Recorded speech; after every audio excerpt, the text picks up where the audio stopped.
నమస్కారం. ఆయుష్ కార్యక్రమానికి స్వాగతం.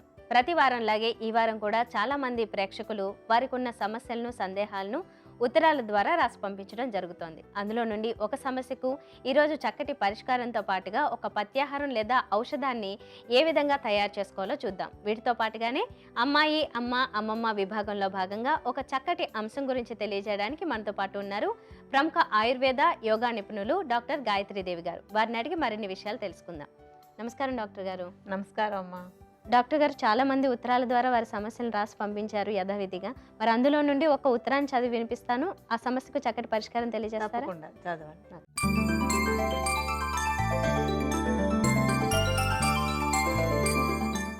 నమస్కారం డాక్టర్ గారు. నా పేరు ఎస్కే బాబావల్లి. నా వయసు 45 సంవత్సరాలు. ఈ ఉత్తరం నెల్లూరు నుండి రాస్తున్నాను. మేడం, నా సమస్య ఏంటంటే నాకు తరచుగా నోట్లో నుండి కఫం వస్తుంది. ఈ కఫం ఒక్కొక్కసారి తెల్లగాను, మరోసారి పసుపు రంగుతో వస్తూ కొంచెం వాసన కూడా వస్తుంది. నాలో ఈ కఫం సమస్య తగ్గడానికి ఆయుర్వేదంలో ఒక చక్కని పరిష్కారాన్ని తెలియచేయండి అంటూ రాస్తున్నారు.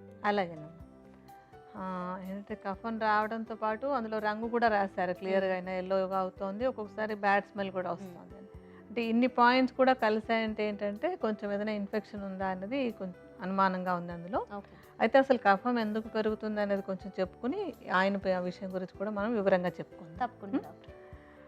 మామూలుగా మనకి శరీరంలో వాతం, పిత్తం, కఫం అనేటువంటి దోషాలు ఉంటూ ఉంటాయి. అయితే ఇప్పుడు ఈ మామూలుగా ఎవరైనా పేషెంట్లు చెప్పేటప్పుడు కఫం వస్తుంది అన్నప్పుడు ఏంటంటే అది శరీరంలో ఆరోగ్యం కోసం ఉండేటువంటి కఫం కాకుండా అనారోగ్యంగా తయారైనటువంటి కఫం లాంటిది బయటకి ఉమ్మేసినప్పుడు అది బయటకు వస్తుంటుంది. ఫ్లెమ్ అని చెప్తూ ఉంటాం మనం. అది అయితే ఏంటంటే ఇప్పుడు ఈ స్పెసిఫిక్గా ఈయన కేసులో చూసినట్టయితే కనుక కఫం పెరిగి ఆయనకి కొంత ఇన్ఫెక్షన్ అది కూడా వచ్చింది. దానివల్ల ఈ సమస్య అంతా వస్తుందన్నమాట. అంటే ఈ ఇన్ఫెక్షన్ అనేది ముక్కులో ఉండొచ్చు, సైనసైటిస్ రూపంలో. అంటే కఫం బాగా పెరిగిపోవటం వల్ల ముక్కులో ఒక సైనసైటిస్ ఇన్ఫెక్షన్ వచ్చి ఇలా సమస్య రావచ్చు. లేదా లంగ్స్లో కొంచెం అలర్జిక్గా ఉండటం, లేదంటే కొంచెం ఇన్ఫెక్షన్ ఏదైనా ఉండడం. లంగ్స్లో ఇన్ఫెక్షన్ ఉన్నప్పుడు కూడా లోపల నుంచి కొంచెం కఫం అనేది ఎక్కువగా తయారవుతూ ఉంటుంది. అందులో ముఖ్యంగా bad smell and yellow colour, ఈ రెండు లక్షణాలు కూడా ఇన్ఫెక్షన్కి లక్షణాలు అనమాట. అంటే మామూలుగా అయితే తెల్లగానే ఉంటుంది, అలా కాకుండా ఎల్లోగా ఉంది, దుర్వాసన ఉంది అంటే తప్పనిసరిగా అది ఇన్ఫెక్షన్ ఉన్నట్టు లెక్క. అది సైనసైటిస్ ఇన్ఫెక్షన్ ఉన్నప్పుడు కూడా ఈ విధంగా వస్తూ ఉంటుంది, లేదంటే లంగ్స్లో ఇన్ఫెక్షన్ ఉన్నప్పుడు కూడా కఫం ఇలాగా బయటకు వస్తూ ఉంటుంది అనమాట. అంటే ఇలా రావడానికి ఏమిటి రీజన్స్ అని ముందు మనం చూడాలి ఎప్పుడు కూడా. ఎందుకంటే ఒక ట్రీట్మెంట్ జరగాలంటే కారణం ఏమిటి అనేది తెలుసుకుని ఆ కారణాన్ని దూరం చేయాలి. కారణం ఏంటి అని చూసినప్పుడు ఏంటంటే, ఒకటి శరీరంలో న్యాచురల్గానే కఫాన్ని ఎక్కువ చేసుకునేటువంటి ఆహారపు అలవాట్లు, కొన్ని విహారపు అలవాట్లు ఉంటూ ఉంటాయి. అంటే తినేటువంటి ఆహారంలో ఎక్కువగా పెరుగు తింటూ ఉండడం, లేకపోతే బాగా తీయగా ఉండేటువంటి స్వీట్స్, మిల్క్ స్వీట్స్ కానివ్వండి, లేకపోతే కేకులు, పేస్ట్రీలు, క్రీమ్ బిస్కెట్లు, మీగడ పెరుగు, వెన్న, ఇవన్నీ కూడా ఏంటంటే కఫదోషాన్ని పెంచుతూ ఉంటాయి. ఇలాంటి ఆహారాలు అవి ఎక్కువ తీసుకున్నప్పుడు కఫం పెరిగి ఏదో ఒక అనారోగ్యానికి కారణమవుతూ ఉంటుంది. ఇప్పుడు ఏంటి ఈ పర్టికులర్ కేసులో ఇది ముక్కులో కానీ లేకపోతే లంగ్స్లో కానీ ఒక ఇన్ఫెక్షన్ లాంటిది వచ్చి ఉంటుంది అనమాట. అయితే మనకి కఫదోషం గురించి చెప్పుకునేటప్పుడు ఆయుర్వేదంలో కఫదోషానికి చికిత్స చేస్తాం కనుక అది ముక్కులో ఉన్నప్పటికీ లంగ్స్లో ఉన్నప్పటికీ కూడా మన వైద్య విధానం ఒకే విధంగా చేస్తూ ఉంటాం. ముక్కుకు వేరు, దీనికి వేరు అలా ఉంటుంది. ఎందుకంటే శరీరం మొత్తము ఒక యూనిట్, అందులో ఉండేటువంటి అవయవాలు అన్నీ కలిపే ఒకటే యూనిట్ కనుక ట్రీట్మెంట్ ఒకటే ఉంటుంది అనమాట దానికి. సో ఎక్కడుంది అనేది స్పెసిఫిక్గా తెలుసుకోకర్లేదు. సో ఈ సమస్య ఉన్నప్పుడు ఏంటంటే కఫం బాగా పెరిగింది కనుక కఫం పెరిగేటువంటి ఆహార పదార్థాలని తగ్గించుకోవాలి. అలాగే కఫాన్ని తగ్గించేటువంటి కొన్నింటిని మనం తీసుకోవడం అనేటువంటిది మొదలు పెట్టాలన్నమాట. అందులో ఇప్పుడు మనం ఇందాక చెప్పుకున్నాం కదా, వేటి వల్ల కఫం పెరిగే అవకాశం ఉందని. అందుకని అలాంటి ఆహారాలు అంటే మళ్ళీ ఒక్కసారి చెప్పుకుందాము. పెరుగు, తీయటి పదార్థాలు అంటే స్వీట్స్, మిల్క్ స్వీట్స్, ముఖ్యంగా పాలతో చేసుకునేటువంటి స్వీట్స్ అన్నీ కూడాను. తర్వాత పేస్ట్రీలు, కేకులు, ఇంకా తీయటి కాకుండా పెరుగు ఒకటి, ఈ పెరుగు, మీగడ, వెన్న ఇవన్నీ కూడా మానేసేయాలన్నమాట. వీటన్నింటి వల్ల కూడా కఫం పెరిగే అవకాశం ఉంటుంది. అలాగే ఈ ఇన్ఫెక్షన్ ఒకవేళ లంగ్స్లో కానీ ఎక్కడైనా ఉన్నట్టయితే కనుక ధూమపానం వల్ల కూడా ఈ శ్లేష్మం అనేటువంటిది ఎక్కువగా ప్రొడ్యూస్ అవుతుంటుంది బాగా. ఎందుకంటే ధూమం నుంచి ఈ స్మోకింగ్లో వచ్చేటువంటి దాన్ని శరీరం యాక్సెప్ట్ చేయొద్దు, దాన్ని బయటకు తరిమేయడం కోసం అని చెప్పి ఒక ఎలర్జిక్ రియాక్షన్ లాగా ఫ్లెమ్ తయారవుతూ ఉంటుంది. అందువల్ల ధూమపానం అలవాటు ఉంటే ధూమపానం కూడా మానేసేయాలి. ఇంకొకటి ఏంటంటే ఆహారం తిన్న తర్వాత మధ్యాహ్నం పూట నిద్రపోవడం అనేటువంటి ఒక అలవాటు ఉంటుంది. అంటే భోంచేయగానే నిద్రపోవడం ఒక అలవాటు. ఈ భోంచేయగానే నిద్రపోవడాన్ని దివాస్వప్నం అని చెప్తూ ఉంటాం. అలా నిద్రపోయినప్పుడు కఫం ఎక్కువ ప్రొడ్యూస్ అవుతుంటుంది అనమాట. సో అలాంటి అలవాటు ఉంటే అది కూడా తగ్గించుకోవాలి. ఇవన్నీ ఎందుకు చెప్పుకుంటామంటే కేవలం మందు మాత్రమే వేసుకున్నట్టయితే ఆ మందు పనిచేసినంతసేపే ప్రయోజనం ఉంటుంది. అలా కాకుండా ఎందుకు వస్తుందో తెలుసుకుని ఆ కారణాలు కనుక మానేసినట్టయితే సమూలంగా తగ్గిపోతుంది అనమాట. సో మధ్యాహ్నం పూట ఆహారం తీసుకున్నాక నిద్రపోవడం అనేటువంటి అలవాటుని తగ్గించుకోవాలి. అయితే కొన్ని చేయాల్సినవి ఉంటాయి, అంటే కఫాన్ని తగ్గించుకోవడానికి చేయవలసినటువంటివి కొన్ని వేరే వేరే ఉంటుంటాయి. అందులో ఏంటంటే గోరువెచ్చటి నీళ్ళని ఎక్కువసార్లు తాగుతూ ఉన్నట్టయితే కనుక ఈ తయారైనటువంటి కఫం తగ్గిపోతుంది. అలాగే కఫం తయారవ్వకుండా ఉండడానికి కూడా అది ఒక మంచి ఔషధంలాగా ఉపయోగపడుతుంది. అందుకని కొంచెం వెచ్చవెచ్చటి నీళ్ళని ఎక్కువసార్లు తీసుకుంటూ ఉండాలి. అలాగే తీసుకునే ఆహారంలో కూడా ఏంటంటే చేదు, వగరు, తర్వాత కటు, తిక్త కషాయ రసం అంటాం. అంటే కారము, చేదు, వగరు ఈ 3 రుచులని కాస్త ఎక్కువగా తీసుకున్నట్టయితే ఇవి కఫాన్ని తగ్గిస్తాయి. అంటే కారంగా ఉన్నాయంటే ఏంటంటే మనకి మిరియాలు, పచ్చిమిరపకాయలు కానివ్వండి, ముఖ్యంగా మిరియాలు, లవంగాలు, దాల్చిన చెక్క ఇవన్నీ కూడా ఈ కఫాన్ని తగ్గిస్తాయి అన్నమాట. అలాగే చేదు రుచులు ఉండేటువంటివి అంటే మనకి కూరల్లోనూ వాటిలలో చూస్తే కనుక ఈ గోరుచిక్కుడు, కాకర, మెంతి కూర ఇలాంటివన్నీ కూడా కఫాన్ని తగ్గిస్తాయి అన్నమాట. అలాగే వగరు రుచి అంటే మనకి కరక్కాయలు, ఈ కరక్కాయలకి కఫాన్ని తగ్గించేటువంటి లక్షణం ఉంది. అలాగే మజ్జిగ, కమ్మటి మజ్జిగకు కూడా వగరు రుచి ఉంటుంది అనమాట. సో అది కూడా కఫాన్ని తగ్గిస్తూ ఉంటుంది. సో ఈ రుచులు ఉన్నటువంటివి చేదు, వగరు, తర్వాత కారము రుచి ఉన్నటువంటి పదార్థాలను తీసుకుంటూ కఫాన్ని తగ్గించుకోవాలి. అలాగే ఏంటంటే ఇంకొకటి వేడి నీటితో ఆవిరి పట్టడం. వేడి నీటితో ఆవిరి కనుక పడుతూ ఉన్నట్టయితే ముక్కు లోపల ఎక్కువగా కఫం పేరుకుపోయి ఇన్ఫెక్షన్ ఉన్నట్టయితే ఈ వేడి నీటి ఆవిరి వల్ల ఆ కఫం కరిగి బయటకు వచ్చేసి ఇన్ఫెక్షన్ తగ్గిపోతూ ఉంటుంది.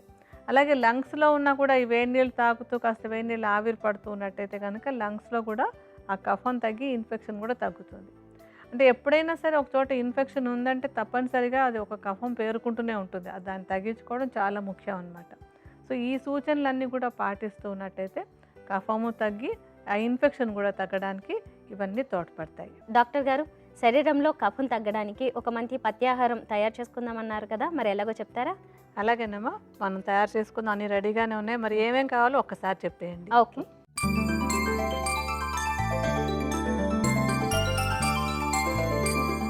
కఫ సమస్య తగ్గడానికి పత్యాహారం తయారీ కోసం కావలసిన పదార్థాలు: ఉలవలు, పిప్పళ్ళు, నూనె, పటిక బెల్లం.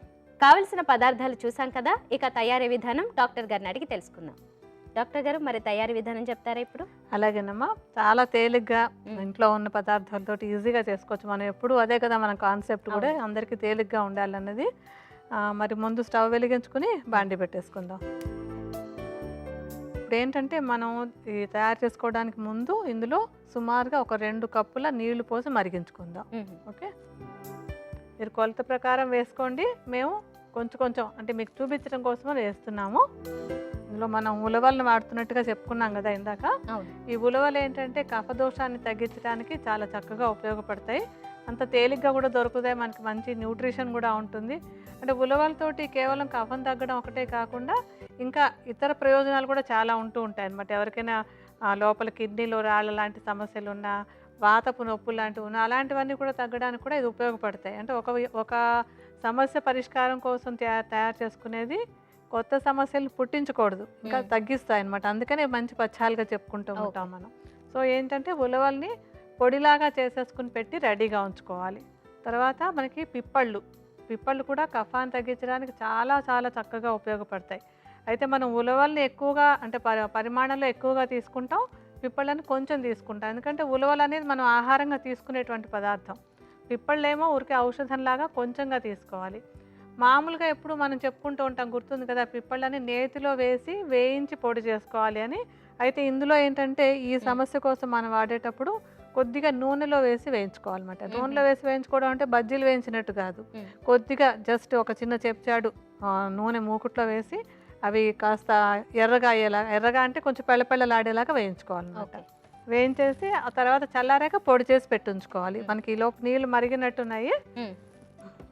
ఇప్పుడు ఈ మరుగుతున్న నీళ్ళల్లో ఉలవల పొడిని అంటే ఉలవ పిండిని ఒక 2 చెంచాలు ఇందులో వేద్దాం మనం.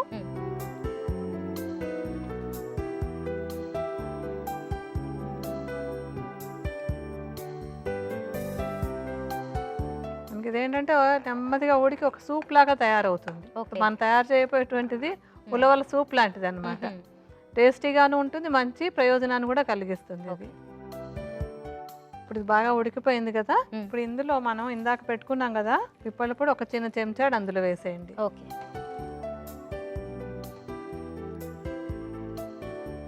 అలాగే పటిక బెల్లం కూడాను. పటిక బెల్లం కూడా కఫాన్ని తగ్గించేటువంటిది, న్యాచురల్గా ఉండేది, కఫాన్ని తగ్గించేటువంటిది. మొత్తం పిప్పళ్ళు, తర్వాత ఉలవలు, పటిక బెల్లం అన్నీ కూడా మనకి ఈ కఫాన్ని తగ్గించేటువంటివి. అంటే వేడివేడిగా ఉంది, అది కూడా కఫాన్ని తగ్గిస్తుంది అనమాట. సో ఇందులో ఒక చెంచాడు పటిక బెల్లం పొడి కూడా కలిపేసుకుందాం. ఓకే.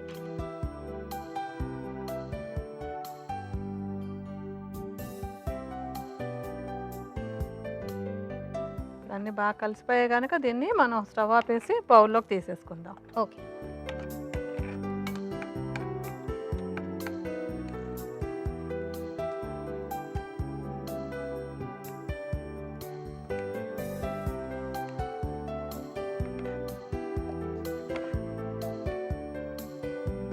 మన ప్రత్యాహారం రెడీ అయిపోయింది ఇంకా. ఓకే డాక్టర్ గారు, మరి ఎప్పుడెప్పుడు తీసుకోవాలంటారు? ఇదేంటంటే ఇక కఫం ఎక్కువగా ఉండే సమస్య ఉన్నటువంటి వాళ్ళు రోజు ఒక ఐటెం లాగా ఇప్పుడు మనం చెప్పినటువంటి ఉలవ జావ లాంటి దాన్ని తయారు చేసుకుని రోజు ఆహారంలో ఒక ఐటెం లాగా తీసుకున్నట్టయితే కనుక కఫ సమస్య ఉన్న నాళ్ళు తగ్గిపోయిన తర్వాత మానేయచ్చు. తీసుకున్నా కూడా నష్టం లేదు, ఎందుకంటే ఇది ఆహారమే, పెద్దగా మనం ఏమి ఇందులో ఔషధాలు అవి కలిపింది కూడా ఏం లేదు. ఇంట్లో ఉండేటువంటివే చక్కటి మేలు చేసేటువంటిది, ఎన్నెన్నో మంచి మంచి ఉపయోగాలు ఉన్నాయి దీంట్లో. సో ఆహారంలో ఒక భాగంగా, ఒక ఐటెంగా రోజు తీసుకుంటున్నట్టయితే కనుక ఈ కఫం ఎక్కువగా వస్తుంది, వర్షాకాలంలో ముఖ్యంగా ఎక్కువ వస్తుంది అనుకున్నటువంటి వాళ్ళందరికీ కూడా ఇది ఒక మంచి ఔషధంలాగా ఉపయోగపడేటువంటి ఒక మంచి పథ్యాహారం. కఫ సమస్య తగ్గడానికి పథ్యాహారం తయారీ కోసం కావలసిన పదార్థాలు, తయారీ విధానం మరొకసారి చూద్దాం. ఉలవలు, పిప్పళ్ళు, నూనె, పటిక బెల్లం. తయారీ విధానం: ముందుగా స్టవ్ వెలిగించి బాండీ పెట్టుకుని అందులో 2 కప్పుల నీటిని పోసి మరిగించుకోవాలి. మరుగుతున్న నీటిలో ఉలవ పిండి 2 చెంచాలు వేసి ఉడికించుకోవాలి. తర్వాత నూనెలో వేయించిన పిప్పళ్ళ పొడి చిన్న చెంచాడు ఈ జావలో కలుపుకోవాలి. తర్వాత చెంచాడు పటిక బెల్లం పొడి వేసి కలుపుకుని ఒక బౌల్లోకి తీసుకోవాలి. ఈ జావని కఫం ఎక్కువగా ఉన్నవారు ప్రతిరోజు ఆహారంలో ఒక ఐటెం లాగా తీసుకుంటే కఫ సమస్యను తగ్గించుకోవచ్చు. డాక్టర్ గారు, మరి అమ్మాయి, అమ్మమ్మ విభాగంలో భాగంగా ఏ అంశం గురించి మాట్లాడబోతున్నారు? అంటే మనం వరుసగా చెప్పుకుంటున్నప్పుడు సంతానం కలగకపోవడానికి ఉండే కారణాలు చెప్పుకుంటూ వస్తున్నాం కదా. మనం ఒకసారి అమ్మాయిలో ఎటువంటి కారణాల వల్ల సంతానం కలగకపోవచ్చు అని చెప్పుకున్నాం. అలాగే భర్తలో ఎటువంటి కారణాలు ఉన్నట్టయితే సంతానం కలగకుండా ఆటంకం అయిపోతుంది అనేటువంటి అంశం గురించి చెప్పుకుందాం. తప్పకుండా.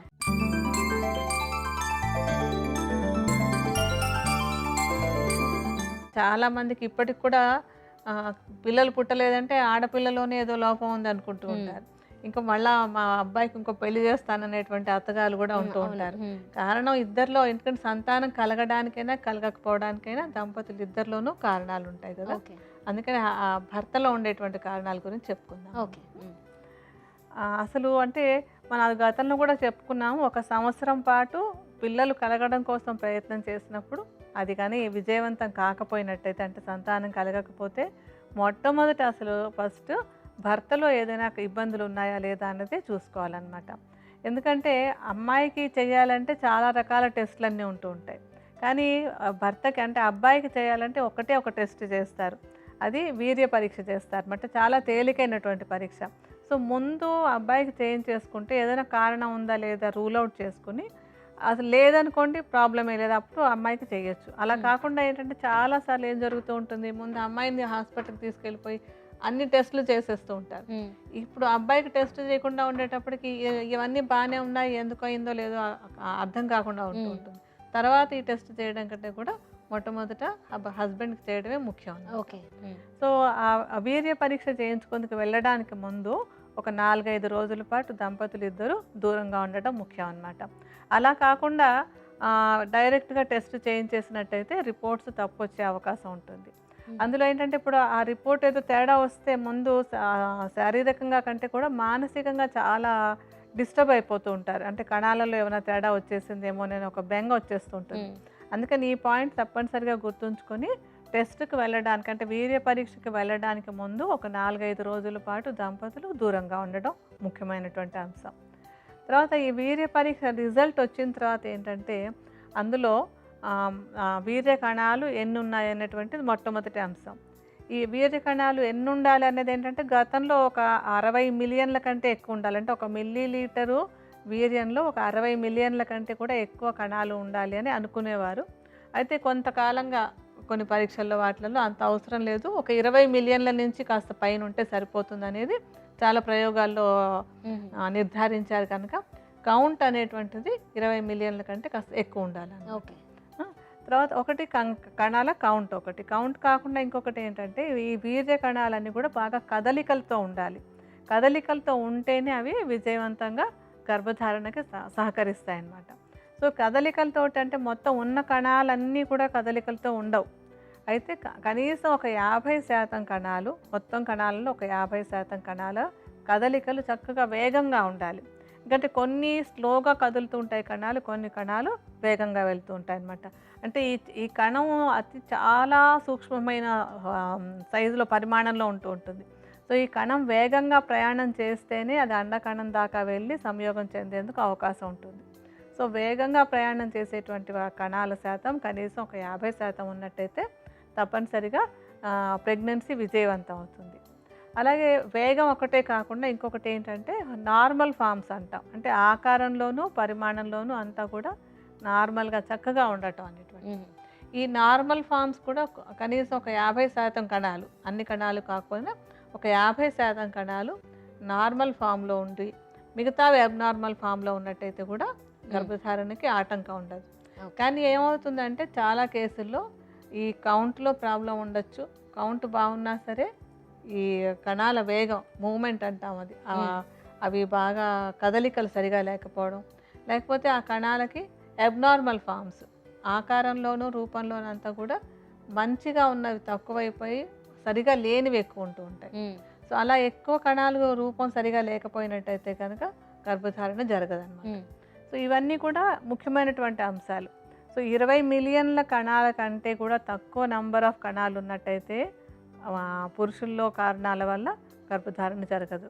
అలాగే 50% కణాల కంటే కూడా తక్కువ కణాలు అంటే కదలికలు కరెక్ట్గా ఉన్నటువంటి 50% కంటే తక్కువ అయితే కూడా గర్భధారణకు అది ఆటంకం అవుతుంది. అలాగే అబ్నార్మల్ ఫామ్స్ కూడా మంచిగా చక్కగా అంటే ప్రయోజనకరంగా ఉండేటువంటి కణాల సంఖ్య తక్కువగా ఉంటే కూడా గర్భధారణకు అది ఆటంకం అవుతూ ఉంటుంది. అంటే మొట్టమొదట ఈ మామూలు సెమెన్ అనాలిసిస్ లేదా వీర్య పరీక్ష చేసినప్పుడు ఈ అంశాలను చూస్తారు. ఈ అంశాల్లో ఏదైనా తేడా ఉందంటే దానికి వైద్యం చేయించుకోవాల్సి వస్తుంది. అయితే ఇప్పుడు కణాల సంఖ్య చాలా తక్కువ, కొంతమందిలో 0, అసలు కణమే ఉండదు, ఒక వీర్య కణం కూడా ఉండదు అనమాట. అది నాకేం తెలియటం లేదండి, అలా ఏమి లేదండి అని అనుకుంటూ ఉంటారు. అలా ఏం తెలిసిపోతే ఎవరికి, నాకు లోపం ఉందా లేదండి ఎవరికి తెలియదు, పరీక్ష చేస్తేనే తెలుస్తుంది అనమాట. అలాంటప్పుడు 0 కణాలు, 0 అసలు ఏమీ కణాలు లేకుండా ఉంటాయి, దాన్ని ఎజోస్పెర్మియా అంటాం. అది అలా కణాలే లేనట్టయితే కనుక అసలు ఉత్పత్తే జరగటం లేదా, కణాలు ఉత్పత్తి జరిగినవి అంటే వీర్యం లోపల నుంచి బయటికి రావటం లేదా అనేటువంటిది ఇంకొక పరీక్ష చేయాల్సి వస్తుంది. అది అంటే దానికి అల్ట్రాసౌండ్ పరీక్ష ఒకటి, లేకపోతే అంతకంటే ముఖ్యంగా ఇంకా ఎక్కువ అవసరమైనట్టయితే కనుక ఒక బయాప్సీ లాంటి పరీక్ష చేసి అసలు కణాలు ఉత్పత్తి జరగటం లేదా, జరిగినటువంటి కణాలు బయటకు రావడానికి ఎక్కడైనా బ్లాక్ ఉందా అనేటువంటిది పరీక్ష చేస్తారు. సో ఈ పరీక్షలో ఏదైనా బ్లాక్ ఉందంటే కనుక ఆ బ్లాక్ని క్లియర్ చేయడానికి ఒక చిన్న ఆపరేషన్ లాంటిది చేసుకుంటే సమస్య తీరిపోతుంది. అయితే కణాలే ఉత్పత్తి కాకపోతూ ఉంటే మాత్రం గర్భధారణ అనేటువంటిది ఆల్మోస్ట్ సాధ్యం కాదనే చెప్పాల్సి వస్తుంది. ఇలాగేంటంటే ఈ సమస్యల్లో కొన్నింటికి మాత్రమే సర్జికల్ ట్రీట్మెంట్ అవసరం వస్తుంది. అంటే ఏదైనా బ్లాక్ లాంటిది ఉంటేనే సర్జరీ తోటి ట్రీట్మెంట్ అవసరం వస్తుంది. అలా కాకుండా కణాల నంబర్ కొంచెం తక్కువగా ఉండడమో, కణాలు వేగంగా ప్రయాణం చేయకపోవడునా, లేకపోతే కణాలు రూపం సరిగా లేకపోయినా కూడా ఆయుర్వేద ఔషధాలు చాలా మంచి మంచి ఔషధాలు ఉంటాయి. ఆ ఔషధాలతోటి కూడా ఈ సమస్యను తగ్గించుకోవచ్చు. సో ఈ కారణాలు ఏమున్నాయని తెలుసుకొని కారణాలకు సరైనటువంటి చికిత్స చేయించుకున్నట్టయితే కనుక గర్భధారణకి పురుషుల్లో ఉండేటువంటి ఆటంకాలని తగ్గించుకోగలుగుతారు. అంటే ఇప్పుడు ఏంటంటే ఒకవేళ ఈ కణాలలో రూపంలోనూ కానీ, వేగంలో కానీ, లేకపోతే సంఖ్యలో కానీ తేడా ఉందనుకోండి, కొంచెం జీవన విధానంలో చిన్న చిన్న మార్పులు చేసుకోవాలి. ముఖ్యంగా ఏంటంటే ఇప్పుడు ఆధునిక యుగంలో అంతా స్పీడ్ టైంలో నైట్ డ్యూటీస్ ఎక్కువగా ఉండడం, తర్వాత శారీరకంగా వ్యాయామం లేకపోవడం, మానసిక ఒత్తిడి ఎక్కువగా ఉండడం, ఇలాంటి కారణాల వల్ల సంతానలేమికి పురుషులలో ఉండేటువంటి కారణాలు చాలా ఎక్కువగా వస్తున్నాయి అన్నమాట. చాలా ఎక్కువ మందిలో కనపడుతున్నాయి. అందుకని ఒకటి మానసిక ఒత్తిడి తగ్గించుకోవడం, రాత్రి వీలైనంత వరకు చక్కగా నిద్రపోవడం, అంటే నైట్ డ్యూటీస్ అవన్నీ కాస్త తగ్గించుకోవడం, శారీరకంగా వ్యాయామం అనేటువంటిది నిత్యం చేస్తూ ఉండడం, ఈ పాయింట్లు కొన్ని చూసుకుంటూ ధూమపానం, తర్వాత మద్యపానం లాంటి అలవాట్లు తగ్గించుకొని శరీరానికి మేలు చేసేటువంటి మంచి మంచి ఆహార పదార్థాలు తీసుకుంటూ ఉన్నట్టయితే కనుక అంటే కణాలలో ఉండేటువంటి తేడాలు అవన్నీ కూడా కరెక్ట్ అవ్వడానికి చాలా అవకాశం ఉంటుంది. సో జీవన విధానంలో కొన్ని మార్పులు చేసుకొని కొన్ని ఆహార పదార్థాలు ప్రత్యేకంగా ఉండేటువంటివి తీసుకుంటూ ఉన్నట్టయితే ఈ సమస్య తగ్గిపోతుంది. అలా కాక అసలే కణాలే లేకపోతే మాత్రం కొంచెం పై లెవెల్ టెస్ట్లు అవి చేయించుకొని అసలు అవకాశం ఉందా లేదా అనేటువంటిది తెలుసుకోవాల్సి వస్తుంది.